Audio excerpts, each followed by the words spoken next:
Okay, then when I did my video about Ubuntu 26.04, I said I would do a desktop tour, and that's what this video is. Okay, so here is the Ubuntu desktop. Now, we're going to go through all the different parts, but let's just start with something really simple, kind of give you a reward. If you right-hand click anywhere here on the desktop area, you're going to get a small menu coming up. Let's go down to change background. And here you can do two things. One is you can change the theme. I'm currently in light theme. Actually, I prefer the darker theme. So we're going to pick that, see how it all changes to dark. And then we'll scroll down here and we can pick any of these different wallpapers. I like this one. Okay, and that's it. It's all done automatically. There's no apply or anything like that. You just need to go up here, click the X to close the window.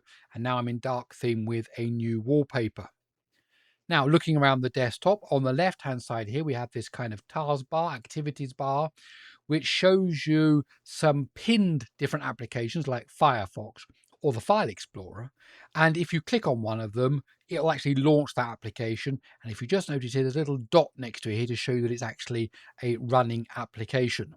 At the bottom of that, you've kind of got your what would be the equivalent of your start menu. It's called Show Apps. That shows you all of the different apps that are available to run. Of course, you can install more apps. We'll go more into that in a minute. Here in the middle, you've got the clock and calendar. If you click on that, you get to see the calendar. And here on the right hand side, there's a systems menu where you can do things like lock screen. We can actually shut down. We can do the stuff to do with the networking, do not disturb, all that kind of stuff in a nice little compact menu here. And as with other operating systems, you can actually have icons on the desktop. So here is the shortcut to the home folder. So that allows us to double click on that. If I close it already, I started it over here. If I double click on it here, it comes up in the same there. So that's the basic overlay of what's going on. Now, let's go to some of the apps. So as I said, here down the left-hand side, you've got Firefox. That's for your web browsing. You've got Thunderbird for email, files. You've got a music player. Then you've got LibreOffice Writer. Let's just start that. Now, LibreOffice Writer is basically a word processing. This is a word processing program, but as the whole suite, it can also do other things. If you go up to new here, text document, spreadsheet, presentation, drawing, formula, HTML document, and so on and so forth. And those are also available. If we just close this here, no, don't want to save this one. If we go down to this show apps, you can actually see here LibreOffice gets you into the main app, Calc, LibreOffice Draw, LibreOffice Impress, LibreOffice Math. So you can get into all the different ones there via the show apps menu down here. We've also got the App Center, which is how you can install more apps. So here's the App Center, allows you to install different apps. It's kind of curated like an app store, basically. Of course, you can install things from other third-party sources. You're not just restricted to this. And it comes in some different categories: featured, productivity, development, games, and so on. Let's say I want to install VLC, the very popular video player across Windows and Linux and Mac OS and Android. So let's click on that. And then you just click on install. You need to type in your password just so that not anybody can just install things on your system, and that will go ahead and install that. And it's now installed. You could click open here to open it up, or if we just leave that there, we will go down here to show apps, and you can see that VLC has been installed there. We can click on it to bring it up. And if you want to, you can right hand click on it and say pin to dock, which means it's always going to be here on that left hand side. So even after I close it now, it's still there. If one of the apps that you use a lot, any app that you use, you can click it on there. Now, another interesting thing is, let's bring up VLC and let's restore that window there. Okay, let's move these around like this. There are multiple desktops is what I want to show you. So at the moment we've got all this on one desktop. If you go up here, you can see this kind of this like long oblong white and then a dot. That means there are two desktops. You're currently on desktop 1 and there is a second desktop available. In fact, if you go down here to the show apps, you can see the same thing. Here is one desktop and here is the other. In fact, from here I could take VLC, look at that, and drop it on the second desktop. Now, if we click on the first one and go back to it, we can now see that VLC has disappeared. And if I click up here, I'm able to switch between the different desktops.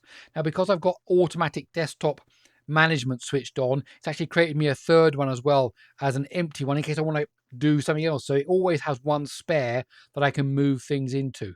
In fact, if I then go back to move VLC back into this one, it doesn't leave me with two spare. I've now only got one spare, so one disappeared. Okay, so now that I'm back on the desktop, so I can switch between these. So I can do it here on the activities little desktop thing here. That's one way to do it. Another way is to use a keyboard shortcut. For example, you can just press the Windows key, and that doesn't bring up the show apps. That actually brings up this same desktop switcher. So again, I can switch from it here. Or I can press the Windows key and page up to go up to desktop 1, Windows key and page down to come down to desktop 2. So it's a really easy way to switch between desktops. So if you haven't got multiple monitors, you can have multiple desktops. You can also move apps between desktops. So if we go back down now to this one with VLC, if I click on it, is now the app that I've currently got selected. If I press Shift Windows and page up, it will send it, there you go, to that first desktop. And now there's nothing on the second desktop. Go back to that one. I could move the files one now to the other desktop, Shift Windows key down. Okay, now look, it followed me. It wasn't VLC that disappeared. It moved to the second desktop and moved the files out, because if I go page up now, there's VLC back on that first desktop. Go down here to show that, there you go, that's the way around it is. Okay, so lots of handy things you can do there with the desktop as well. Let's just quickly look at this systems menu. I can go into settings here by pressing this cog. Loads of different things you can play with here. Look, the displays, sound, power, multitasking, how you want different things to work. Look, there's some hot corners you can enable, for example.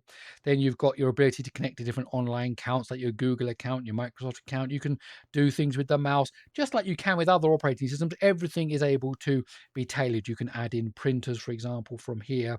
Networking, of course, is important. Bluetooth, if you've got Bluetooth on a laptop or something like that. And of course, resolution here in the display section, you can change. I've currently got it at full HD. So everything can be done here from the settings, and that's really, really useful. And finally, let's just look at the file manager itself. Of course, like other window desktops, you can make a window bigger from any way you want to fiddle with it. This X means close it, as you've seen. This one means go to full size. Click it again to go back to what it was, and the little one there to minimize it. And you can always find it here in the dock to bring it back up again. And just like anything, I can go in here. This is in fact a document I created when I was doing my initial video about Ubuntu 26.04. If I double click that, it'll bring up LibreOffice. This is LibreOffice. Look, Mum, I can type, well, almost. So just for example, I can do a copy, then I can get right hand click to do again paste. Second one comes up with the word copy in it. I can right hand click and rename it. Hello. You can do all the things you'd expect on any desktop. Move to trash. Let's move the untitled one to trash. Move to trash. There you go. Now there's something in the trash. You just saw that trash is now full. You can double click on that, click empty to empty the trash. Are you sure? If we right hand click on it, then we can go back to restore from trash. So the trash gets empty and my document's back, just the same as we are familiar with all desktops. Okay, I think that's about covered all the basics. So show apps is the start menu. If you're come from a Windows environment, you've got things here in the dock on the left hand side, including the App Center, which allows you to install things from the the App Store. You've got Firefox, files. Over here you've got this system menu. That's it. It's usable from now. You can surf, you can do your email, you can write documents, you can connect to the internet, you can watch media, all here, just very simply on the Ubuntu 26.04 desktop.